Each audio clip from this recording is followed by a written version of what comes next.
प्रदेश के विख्यात कलाकार छत्तीसगढ़ी फिल्म अभिनेता के साथ साथ धरसीवा विधायक पहुंचे कोरबा।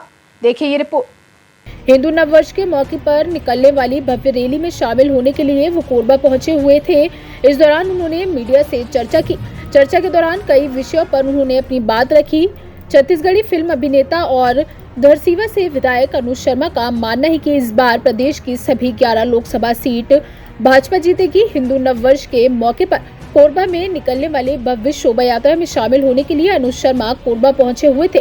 इस दौरान उन्होंने मीडिया से चर्चा की। चर्चा के दौरान उन्होंने बताया कि हिंदू नववर्ष के मौके पर निकलने वाली रैली काफी भव्य होती है। पिछले कुछ सालों से ये आयोजन छत्तीसगढ़ ही नहीं पूरे देश में अपना अलग स्थान हासिल कर चुकी है। विधायक अनुज शर्मा का कहना है कि प्रदेश में कलाकारों की कोई कमी नहीं है, कमी है तो मौके, अवसर और प्लेटफॉर्म की। मीडिया से चर्चा के दौरान उन्होंने कहा कि कलाकारों को आगे बढ़ने के लिए भाजपा सरकार नई योजना बनाएगी, जिसके तहत कलाकारों की प्रतिभा को निखारने के लिए प्रशिक्षण दिया जाएगा। इसके साथ ही मौके और अवसर दोनों प्रदान किए जाएंगे। मुझे ऐसा लगता है कि हिंदू नववर्ष मनाने का जो उल्लास, जो वातावरण कोरबा नगर में देखने को मिलता है, वो बड़ा अद्भुत और गजब का होता है। मैं पहले भी यहाँ हिंदू नववर्ष मनाने आता रहा हूँ और आया हूँ, और सबसे बढ़िया अवसर ये है कि इस बार चुनाव का मौका है। यहाँ से सुश्री सरोज पांडे जी चुनाव लड़ रही भारतीय जनता पार्टी के, तो उनके लिए मैं यहाँ प्रचार के लिए भी आया हूँ।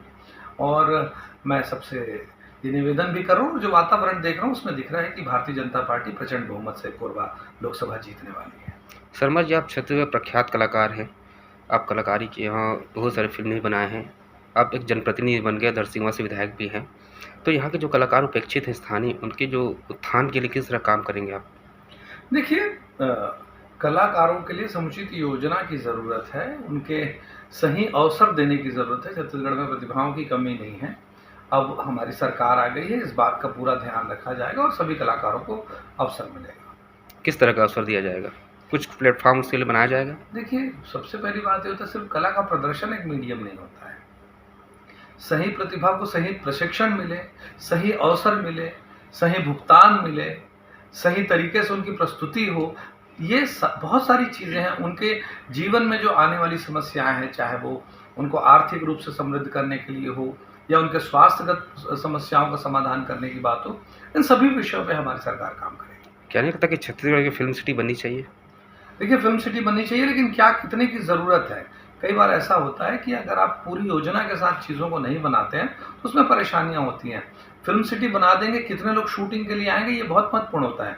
वहाँ आपका जो इन्वेस्टमेंट है उस पर क्या रेवेन्यू आपको वापस आ रहा है, ये भी बहुत महत्वपूर्ण है। इन सब चीज़ों को ध्यान में रखते हुए देखिए, यूपी में नोएडा में बहुत बड़े फिल्म सिटी की प्लानिंग चल रही है, लेकिन अभी तक वो उस फ्लो में नहीं आ पाई है। तो इस बात को बहुत सोच समझ के प्लान करने की ज़रूरत है। हमारे यहाँ के भाजपा प्रत्याशी को बाहरी प्रत्याशी कहा जा रहा है। कांग्रेस ने इस बात को बहुत जोर शोर से उठाया है। आपको क्या लगता है कितना पक्ष है सरोज पांडे जी के पक्ष में यहाँ का माहौल? देखिए, सरोज पांडे जी एक राष्ट्रीय स्तर की नेता हैं और उनके लिए छत्तीसगढ़ में किसी भी सीट से लड़ना या देश की किसी भी सीट से लड़ना कोई बाहरी कहने वाली बात नहीं है।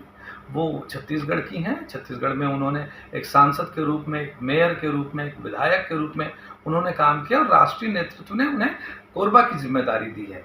तो हमारी राष्ट्रीय स्तर की नेता हैं, वो किसी भी स्थान से चुनाव लड़ सकती हैं। सरोज पांडे की अपेक्षा ज्योत्सना महंत कितनी तगड़ी प्रत्याशी लगती है आपके हिसाब से? देखिए, ये तो नतीजा आएगा और आपको पता चल जाएगा कि सरोज पांडे जी को बहुत लंबा अनुभव है। वो राष्ट्रीय स्तर पर बहुत सारे पदों पर रही हैं, देश की वो महामंत्री रही हैं और बहुत महत्वपूर्ण पदों में रही हैं। वो उनको राज्यसभा का अनुभव है, लोकसभा का अनुभव है, विधानसभा का अनुभव है, मेयर रहने का अनुभव है। उनको बहुत तेज तर्रार नेता मानी जाती हैं। अपने काम को करना जानती हैं कि क्षेत्र का विकास कैसे करना है, वो बहुत अच्छे से जानती हैं। निश्चित रूप से सरोज पांडे जी बहुत आगे हैं और बहुत लंबे मार्जिन से जीतेंगी।